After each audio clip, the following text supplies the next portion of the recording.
মুর্শিদাবাদ থেকে দিল্লির গাজিয়াবাদে রাজমিস্ত্রির কাজে গিয়ে মৃত্যু হলো বশির শেখ, বয়স 38 নামে এক ব্যক্তির বলে খবর পাওয়া গেছে। তার বাড়ি শামশেরগঞ্জ থানার মধ্য চাচণ্ড গ্রামে। প্রায় 1.5 মাস আগে তিনি পরিবারের লোকজনের জন্য রুটির খোঁজে ভিন রাজ্যে পাড়ি দিয়েছিলেন বলে মৃতের বাড়ির লোকজন জানিয়েছেন। সূত্রের খবর, মঙ্গলবার সকালে গাজিয়াবাদে একটি 4 তলা বাড়ির ঢালাই চলাকালীন হঠাৎই উপর থেকে একটি ভারী ঢালাই মেশিন বশির শেখের মাথার উপরে পড়ে। এই কারণে ঘটনাস্থলে বশিরের মৃত্যু হয় বলে জানানো হয়েছে। তাকে উদ্ধার করে নিয়ে যাওয়া হয় স্থানীয় হাসপাতালে। চিকিৎসকরা দেহ পরীক্ষা করে জানিয়ে দেন হাসপাতালে আনার আগে রোগীর মৃত্যু হয়েছে। এদিকে ভিন রাজ্যে কাজে গিয়ে বাড়ির ছেলের মৃত্যুর খবর আসতেই মৃতের পরিজনরা শোকে ভেঙে পড়েন। গত সোমবার আসামে ফারাক্কা থানার সেলিম শেখ নামে এক পরিযায়ী শ্রমিকের রহস্য মৃত্যু হয়েছে।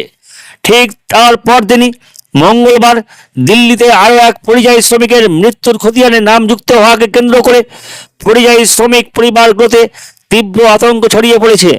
যখন এই মোবাইলে ফোন করে তখন কইছে যে এই জিন্দা আছে, যে তারপরে তখন কইছে যে মরে গেছে। যে আমরা শোধাচ্ছি যে কীভাবে মরলো, তাহারাকে প্রথমবার এত বারটা বোল্টারের মতন দেখাইলে ওই দিয়ে তারপরে ফের তখন ওই ইটা দেখাচ্ছে মেশিনটা, যে এইটার উপরে চাপা ছিল, দিয়ে চাপিয়ে টাপিয়ে তখন ছিঁড়ে পড়ে গেছে। কবে এটা? কালকে সন্ধ্যার সময়। লাস্ট কবে কথা হয়েছিল আপনার সঙ্গে? লাস্ট কথা হয়েছিল আমার সাথে পরশু দিন 9:30। আচ্ছা, রাত 9:30 দিয়ে তো আমাকে খালি বললে যে টাকাটি ভরিস্তরে নাদিরের মাকে খুবই একটু জ্বর আছে, তো ওষুধ টষুধ নিব। যে কাজে চলে যাচ্ছে। আমি দুপুরে ফোন লাগছি অন্যজন মোবাইল থেকে, কইছি যে দাও তো আপনি, কইছে যে নেই তো এখন কাজে চলে যাচ্ছে। দিয়ে ধরো আমাকে খালি শোধাইলে যে টাকাটি ভোট দিও, আমি কোনো ঠিক আছে ভোট দেবো। আমাকে শোধাইলে যে শুতে গেছো, আমি কাছে হ্যাঁ শুতে গেছি। দিয়ে এরপরে আর কথা টথা হয়নি আমার সাথে। পরশু দিন 9:30 সময় এই দুটোই কথা হলো, দিয়ে রেখে দিল। কতদিন আগে কাজে গিয়েছিল? হ্যাঁ, কতদিন আগে কাজে গিয়েছিল? 1.5 মাস হলো। কোথায় গিয়েছিল এটা? দিল্লি। এখন দেহকে নিয়ে আসার ব্যবস্থা হচ্ছে? বললে তো যে লিয়ে আনছে। কি নাম আপনার? আমার নাম সাবিরা। কটা ছেলে মেয়ে আপনার? 2টা ছেলেবেলা আর একটা মেয়ে। এখানে যেটা হয়েছে মধ্য চাচণ্ড গ্রাম, আমাদের চাচণ্ড জিপির মধ্য চাচণ্ড গ্রামের বাসির শেখ, সে 1.5 মাস আগে আপনার ওই দিল্লির গাজিয়াবাদে রাজমিস্ত্রির কাজে গেছিল।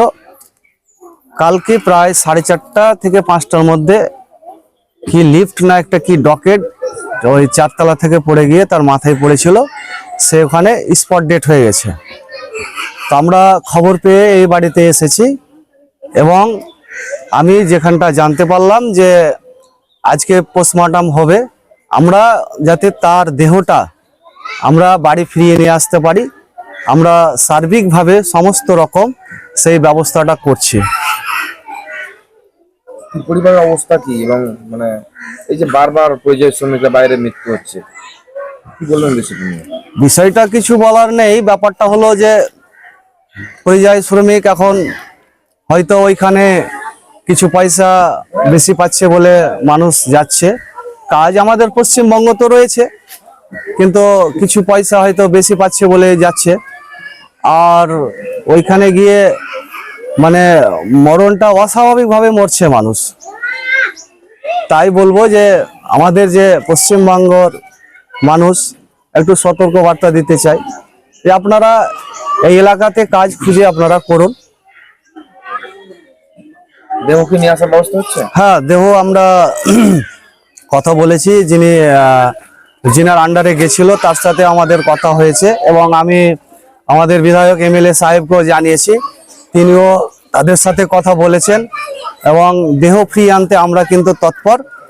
আজকে পোস্টমর্টম মনে হয় যে হসপিটালে হবে, তারপরে কিন্তু দেহ বাড়ির দিকে রওনা দেবে। এখন এসেছেন আপনারা পরিবারের পাশে দাঁড়াতে? এখন আমরা পরিবারের পাশে দাঁড়াতে আসছি, আমরা পরিবারের পাশে আছি, ভবিষ্যতেও থাকবো।